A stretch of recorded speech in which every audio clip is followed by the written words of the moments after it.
perkenalkan nama saya Deborah Wani Yunenda dari Penjas 5B. Di sini saya akan membahas tentang makna pendidikan jasmani bagi manusia. Baiklah, tanpa menunggu lama, kita akan mulai. Makna pendidikan jasmani bagi manusia. Sebelum kita mengetahui makna pendidikan jasmani bagi manusia, terutama kita harus tahu dulu apa itu pendidikan jasmani. Pengertian pendidikan menurut Undang-Undang Nomor 20 Tahun 2003 yaitu suatu usaha sadar dan terencana bagi seseorang untuk mewujudkan suasana belajar atau suatu proses pembelajaran agar peserta didik secara aktif mengembangkan potensi dirinya untuk memiliki kekuatan spiritual atau keagamaan, kekuatan pengendalian diri, kepribadian, kecerdasan, akhlak mulia, serta keterampilan yang nantinya diperlukan baik oleh dirinya, baik oleh masyarakat, dan bangsa dan negara. Nah, dari definisi ini kita bisa menarik kesimpulan bahwa pendidikan itu adalah bukan tentang suatu proses yang hanya untuk mendapatkan suatu prestasi, tetapi banyak aspek-aspek lain yang ingin dicapai dalam suatu pendidikan itu. Sedangkan jasmani adalah sesuatu yang berkaitan dengan tubuh seseorang. Nah, berarti dari definisi pendidikan jasmani itu, pendidikan dan jasmani itu kita bisa menyimpulkan tentang pendidikan jasmani itu sendiri, yaitu pendidikan jasmani adalah suatu proses pendidikan melalui aktivitas jasmani yang didesain untuk meningkatkan kebugaran jasmani, mengembangkan keterampilan motorik, pengetahuan dan perilaku, hidup sehat dan aktif, sikap sportif, dan kecerdasan emosi. Nah, dari pendidikan jasmani ini kita bisa melihat ada definisi pendidikan dan ada definisi jasmani dalam itu, yang berarti pendidikan jasmani adalah suatu proses pendidikan yang dimana kegiatannya itu meliputi kegiatan-kegiatan aktivitas jasmani.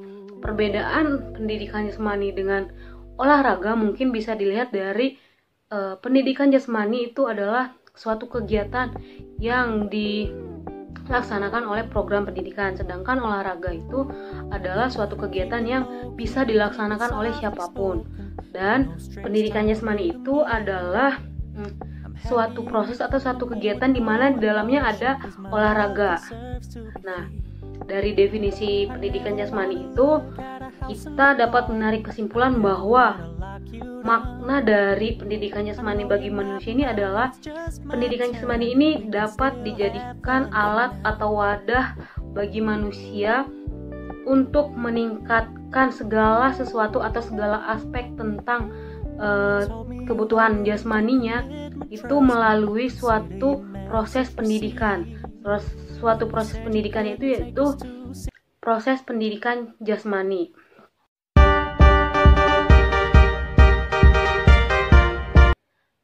Selanjutnya ada fungsi pendidikan jasmani bagi manusia. Fungsi pendidikan jasmani bagi manusia bisa dibagi ke dalam 3 bentuk. Yaitu pertama, fungsi pendidikan jasmani itu dapat membantu pembentukan tubuh, di mana kita mengetahui bahwa pendidikan jasmani itu juga pasti terdapat suatu kegiatan aktivitas jasmani, di mana kegiatan aktivitas jasmaninya ini bisa berupa olahraga, permainan, apapun itu yang melakukan aktivitas jasmani. Dengan adanya aktivitas jasmani ini, otomatis seseorang yang melaksanakan atau seseorang yang mengikuti program pendidikan jasmani pasti akan merasakan pembentukan tubuh pada dirinya. Pembentukan tubuh di sini bisa berupa seperti bertambah besar dan tingginya seseorang, atau bisa juga berupa bertambah kuat dan matangnya otot-otot yang ada dalam tubuh seseorang yang mengikuti program pendidikan jasmani tersebut. Selanjutnya, pendidikan jasmani berfungsi juga dalam meningkatkan prestasi atau menciptakan prestasi.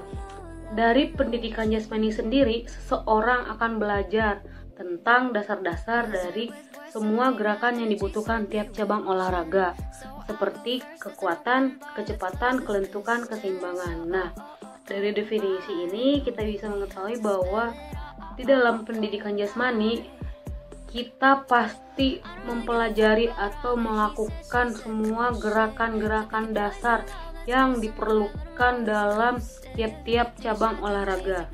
Nah, dengan bekal kita mengetahui gerakan-gerakan dasar ini, kita bisa menggunakannya atau bisa meningkatkannya lagi supaya ketika kita memiliki kesempatan dalam memperdalam suatu cabang olahraga, kita sudah memiliki kemampuan atau kemampuan kita dalam melaksanakan atau melakukan gerakan-gerakan dasar dari cabang olahraga tersebut. Selanjutnya, pendidikan jasmani juga dapat berfungsi dalam pembentukan sosial. Dalam pembentukan sosial di sini bermaksud kita tahu dalam suatu pendidikan pasti terdiri dari beberapa orang atau beberapa peserta didik yang memiliki agama, suku, ras yang berbeda-beda. Nah, dengan keadaan ini, seseorang atau peserta didik yang mengikuti pendidikan jasmani pasti akan terbentuk kemampuan sosialnya. Kemampuan sosialnya ini bisa seperti kemampuan dia dalam beradaptasi dengan lingkungannya. Dengan pendidikan jasmani, seseorang bakal atau akan memiliki kemampuan adaptasi yang baik dengan lingkungannya. Selain itu, memiliki hubungan atau bergaul baik dengan banyak orang. Pendidikan jasmani juga akan dikemas seperti untuk bersenang-senang atau untuk menghilangkan stres dengan cara kita bergaul dengan orang-orang yang ada di sekitar kita. Selanjutnya, memiliki kebiasaan untuk berperan aktif dalam suatu kelompok. Nah, tidak jarang ditemukan juga seorang guru atau seorang pendidik dalam memberikan pendidikan jasmani di sekolah itu tidak jarang dalam melakukan model pembelajaran berbasis kelompok. Nah, dengan berbasis kelompok ini seorang akan memiliki kebiasaan ingin berperan aktif dalam kelompok.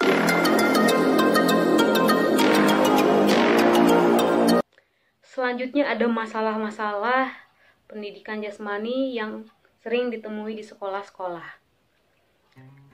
Masalah yang ingin saya bahas yaitu pertama adalah masalah tentang pendidikan jasmani ini sering dianggap tidak penting dibandingkan dengan pembelajaran lain. Sebagai contoh yang saya rasakan yaitu ketika saya SMK, saya sangat cukup kecewa karena ketika kita sedang atau akan menghadapi ujian akhir sekolah seminggu atau 2 minggunya itu pembelajaran pendidikan jasmani akan ditiadakan. Nah, ini akan menimbulkan rasa kecewa untuk peserta didik yang merasa pembelajaran pendidikan jasmani ini adalah penting baginya atau menyenangkan baginya.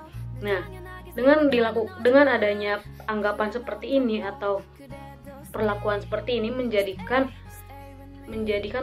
pendidikan jasmani di sekolah ini belum tentu memiliki tujuan yang efektif, karena kita bisa tahu di sekolah-sekolah itu biasanya pendidikan jasmani hanya memiliki durasi waktu 2 kali 45 menit dalam seminggu. Dengan waktu yang sesingkat ini kita tidak bisa memastikan bahwa seseorang itu akan memiliki kebugaran tubuh yang maksimal atau tidak, karena dengan waktu yang sesingkat ini juga semua kegiatan itu tidak bisa diberikan langsung. Sedangkan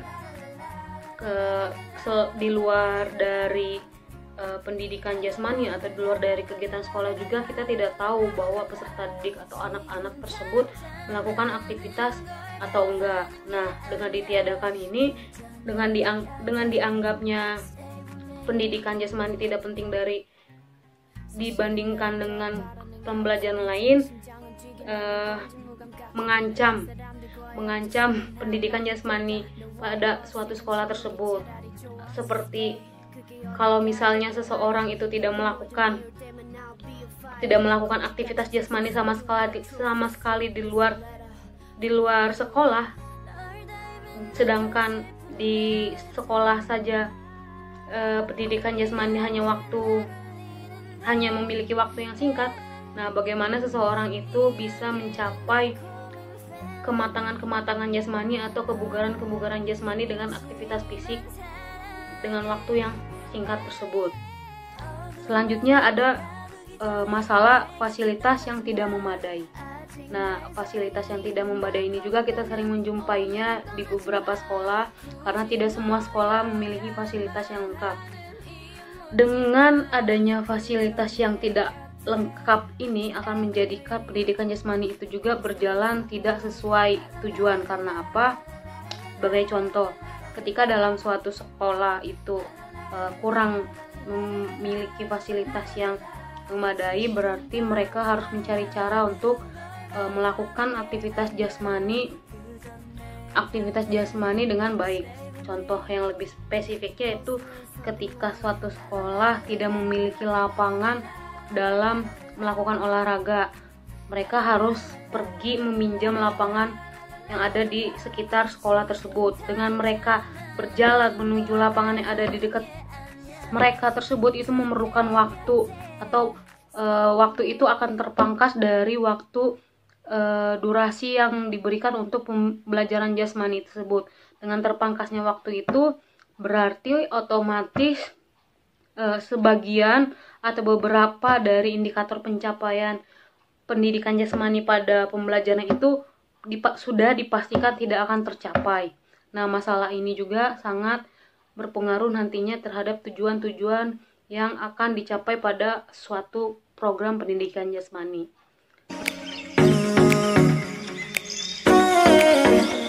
Selanjutnya, pembahasan terakhir yaitu tentang landasan pendidikan jasmani. Landasan pendidikan jasmani itu yang pertama adalah landasan filosofis pendidikan jasmani.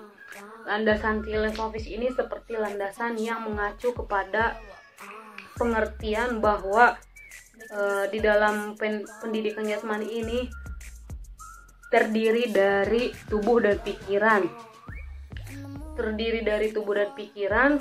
Dan tubuh dan pikiran ini sesuatu hal yang tidak bisa dipisahkan. Karena apa? Karena tubuh sudah pasti mempengaruhi pikiran dan pikiran sudah pasti mempengaruhi tubuh. Selanjutnya ada landasan biologis peristiwa gerak.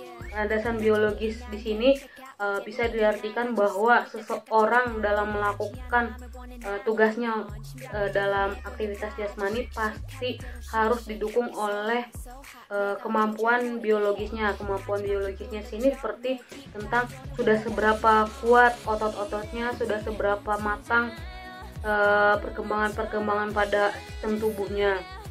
Maka dapat disimpulkan bahwa semakin bagus atau semakin baik pertumbuhan dan perkembangan biologi seseorang atau peserta didik, maka akan semakin baik pula dia dalam melaksanakan aktivitas jasmani.